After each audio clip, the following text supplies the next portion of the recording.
मैंने अभी भी अपने जीडीए के कंपोनेंट पार्टीज़ दोस्तों से पूछा कि जनाब मुश्किल वक्त तो ये नज़र आ रहा है कि आएगा, अगर आप लोगों में से किसी को भी ये है जहन में कि जी जीडीए इस वक्त मुश्किल वक्त में है, तो हम अपना ज़ाती जो एक हैसियत है उस पे वापस चले जाएं, तो मेरे बहन और दोस्त जितने भी हैं उन्होंने क्लियर किया जी आखिरी हद तक हम जीडीए में ही रहेंगे।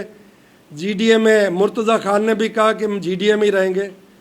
तो जीडीए टूट नहीं रही, अलबत्ता और मजबूत हो रही है। चाहे अब आप किसी को गिरफ्तार करें, किसी पे झूठे केस बनाएं, इधर ये डट के खड़े हो गए कि जीडीए एक ऑपोजिशन का किरदार अदा करेगी और ऐसे महसूस करें कि ये पीछे हटने वाला किस्सा नहीं है। पीर साहब की क़यादत में 25 तारीख को एक इजलास अर्जेंट कॉल किया है, उसमें हम लोगों की मीटिंग होगी।